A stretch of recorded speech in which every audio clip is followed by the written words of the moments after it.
Naku po, mga kababayan po natin, hindi na nga po magkatugma ang kanilang mga nagiging pahayag. May mga umaamin, may nagdi-deny na may blanco po sa bicameral report.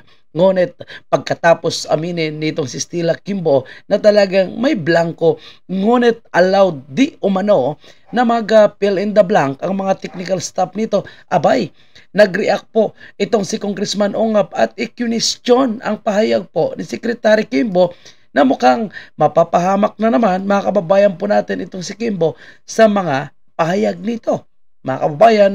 At nga kahapon pala mga kababayan, ay nag-file po ng petisyon sa Supreme Court itong sila Congressman Ongab at at the same time si Atty. Vic Rodriguez upang questionin ang naging resulta nitong bicameral report kung bakit nagperma ng mga blanco itong mga kongresista at senador at bakit naging kumpleto pagdating po sa GAA. Kaya pinapawalang bisa po ni Congressman Ongab at the same time ni Atty. Vic Rodriguez itong GAA for 2025. Kasabi ng ibang mga kalyado ni Tambaloslos, ito daw po ay mga paninira lamang at hindi daw po totoo na may blanco ang bicameral report. Abay, paano na lang yung inamin nitong si Kimbo? Paano na lang po yung mga nakitang ebidensya na hindi lang po yung mga kampo ng mga Duterte ay nakakita. Kahit pa yung mga kampo nitong Makabayan Black ay nagsasabi na sila din ay nakita po nila itong bicameral report na may mga blanco. Pati po yung manggagamit na si Cielo Magno na siya rin mismo ay nakatanggap ng isang email mula sa isang senador at nagpapatunay na blanco din. At permado po yung mga dokumentong ito. Kaya kahit anong deny pa ng mga bayad ng mga alipores si Tambaloslos ng mga kongresista na walang blanco, ito na po. Abangan na lang po natin ang maging desisyon ng Supreme Court. Panoorin natin yung iba't ibang bises na pag-amin ni Kimbo na talagang may blanco sa bicameral report. Unahin muna natin itong pinal na petition ni Atty. Vic Rodriguez. Dating Executive Secretary Attorney Vic Rodriguez at iba pa, layo nitong hilingin sa kataas-taasang hukuman na ideklarang labag sa konstitusyon ang 2025 national budget.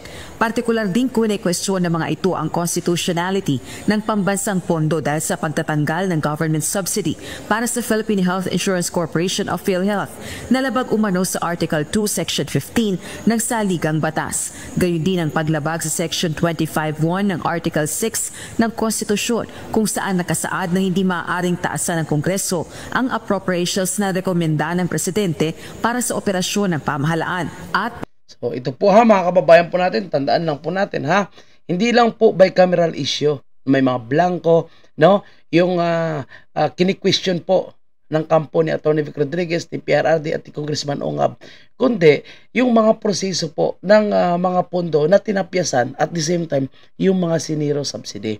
So napakarami na po yung mga kini-question po ni Atty. Vic Rodriguez, mga kababayan. Kaya posibleng ito po ay panikan ng Supreme Court. Sana lang, At ito naman ay kung panigan ng Supreme Court ay magiging pabor sa taong bayan. Imagine nyo po, kung babaguhin ang budget at magkakaroon ng subsidy ang PhilHealth. Sino yung panalo dyan? Sa ginawa nila Atty. Vic Rodriguez, ni PRRD, taong bayan. Kung maibalik ang pondo para sa Office of the Vice President, sinong panalo dyan? Yung mga tao. Kapag ibalik ang budget para po sa Department of Education, para sa computerization ng mga government schools, sinong panalo dyan? Taong bayan. So ang petisyong ito actually ay nagre-representa sa mga hinanaing ng taong bayan. Dahil ang budget ngayon sa taong 2025, sa totoo lang, ay lugi po tayo dyan ng mga ordinaryong Pilipino. Dahil ang napunta, ang malaking budget, ay nandun sa Kongreso. At syempre, nasa Office of the President. At the same time, nasa DPWH, nasa AKA, which is, ito po ay naging legalized na pork barrel nila. Diba? Labag sa Article 14, Section 5.5 na dapat ang edukasyon ang may pinakamataas na budgetary priority. Inamin ni Representative Kimbo na may blankong item sa BICAM report. Inamin ni House Appropriations Committee Acting Chairperson Stella Kimbo na may mga blanco sa BICAM report ng 2025 national budget. Ito Galing mismo yan kay Kimbo. So anong masasabi dyan ng ilang kongresista at ibang senador? No? Na si Kimbo ay talagang nakonsensya. At tingnan niyo po mga kababayan po natin, bakit hindi po sila mapipilitan na aminin nito? Nandyan po yung mga documents. Paano yan? Madadaya po ba natin yung mga dokumento, no, na nagsasabi at nagpapakita at hindi po yan pwede pa sinungalingan dahil may mga naka-attach po na signature ng iba't ibang tao na miyembro ng bicameral report. So, paano nyo papasinungalingan yan? Kasi kung magsisinungaling ka, sabihin mo na ito is politically motivated, talagang obvious, no? Na ikaw ay napakasinungaling dahil nandiyan na nga po ang dokumento. At ang pag-amin nito ni Kimbo actually, no? Ito ay matagal na pinag-isipan dahil ilang araw siya bago nagsalita. At hanggang ngayon si Tambaloslos hindi pa nagsasalita. Si Chis Escudero, walang maayos na pananalita. Mukhang confused. Si Crespo, mukhang confused kung ano talaga yung gusto nilang sagutin. Kasi yung GAA yung sinasabi nila. Pero yung kini-question, no? Yung naging proseso ng GAA, which is yung bicameral report. Pero nalilito po sila hanggang ngayon, ha? Mga kababayan, si Kimbo, ilang araw bago makapagsalita. So talagang scripted ito at pinag-isipan. Pero mukhang sabit ito si Kimbo. There are blanks na po doon sa BICAM report na pinirmahan ng BICAM and ni-ratify ng Senate. Yeah, so notwithstanding any typographical errors or any adjustments that are needed as a result of amendments, ay authorized naman po ang technical staff na... Sabi, no? Imagine mo, technical staff na lang yung pinagawa po nila. Paano yung mga blanco, no?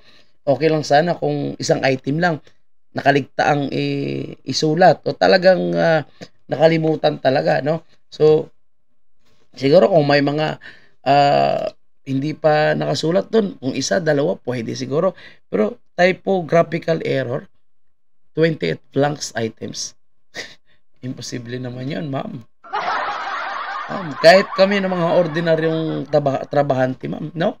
Kapag may blanco, talagang questionable yan, no? Kapag nagbigay kami ng resibo, no, doon sa aming amo, pag may blanco na naka-specify doon, questionable yun. At kung may pinapapirmahan sa amin yung aming amo, hindi kami basta-basta nagpirma kung blanco. Dahil baka mamaya i-charge po sa amin yan. Diba? So kayo, nagpirma kayo, hindi nyo alam kung magkano ilalagay dyan. Diba? Tapos sabihin nyo, typographical error lang. Wow. Tapos stop yung mag-fill in the blank.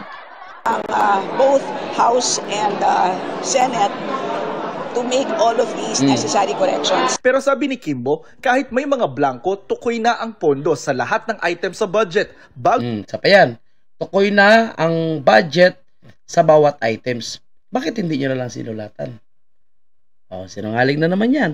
Papirmahan ng BICAM members ang BICAM report. Otorisado raw kasi ang mga technical staff ng Kamara at Senado para gumawa ng anyay correction sa pondo, batay sa omnibus motion na ito na nasa BICAM report. Lahat po ng naging corrections ng ating technical staff, lahat po yan ay ministerial na lamang. Ministerial. Pero basahin ko mga kababayan, ha, yung komento dyan ni Congressman Ongab, no, sa sinasabi niyang ministerial na lamang. Okay, mga kababayan pa natin. May comment dyan si Congressman Isidro Tom Ongab. Sinasabi niyang ministerial na lamang. Okay, hanapin natin. Saglit lang po. Para sure po tayo sa ating babasahin, no? Mga kababayan po natin. Kasi pahiya talaga sa totoo lang.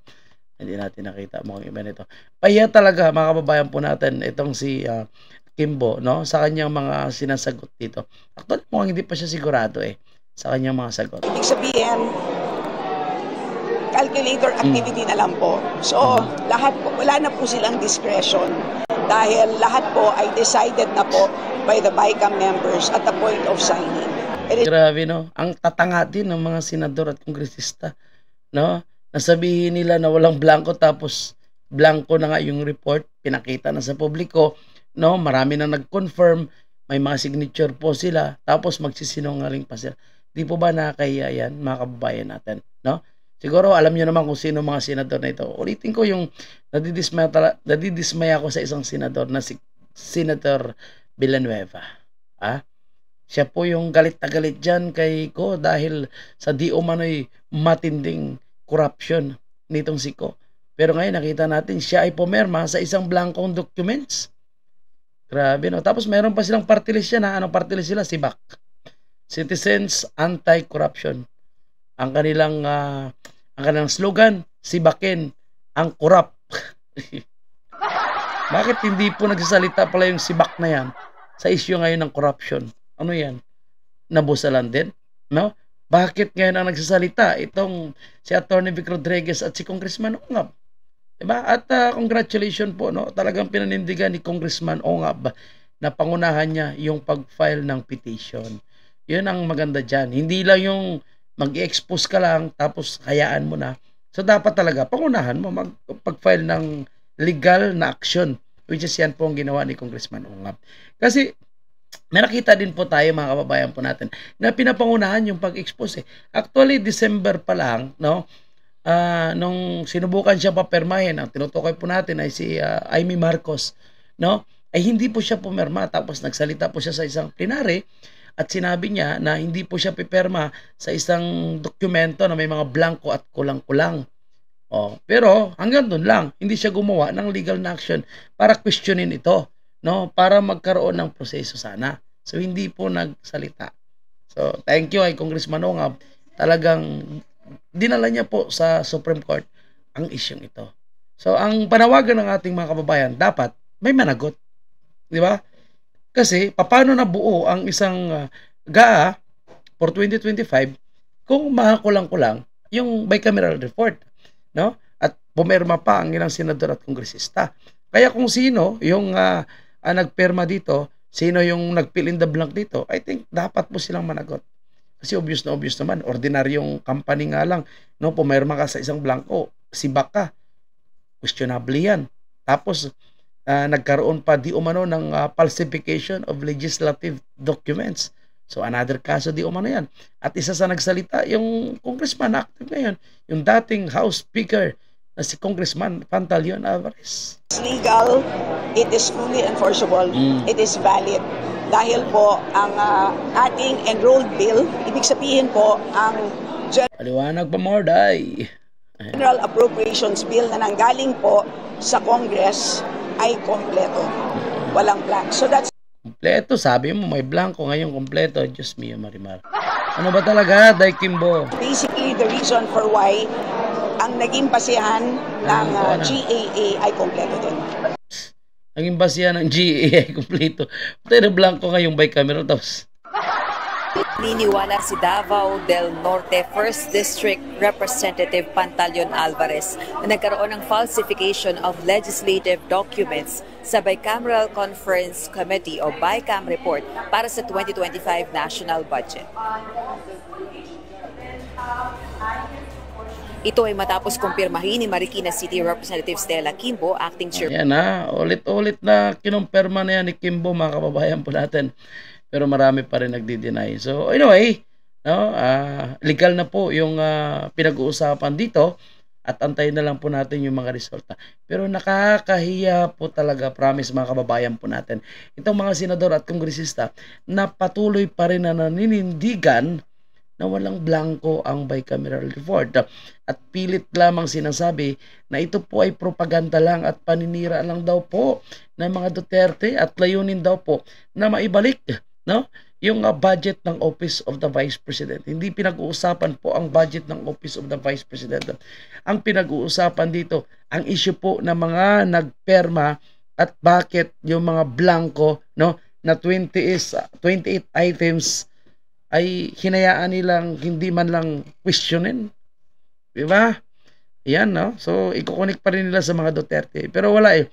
Ang taong bayan hindi na po maniniwala na ito po ay issue lang ng mga Duterte. Ito po ay pamumulitika. Hindi na po naniniwala ang taong bayan dyan. Dahil alam ng taong bayan kung ano ang totoong issue dito. Nandyan yung ibang mga departamento na binawasan.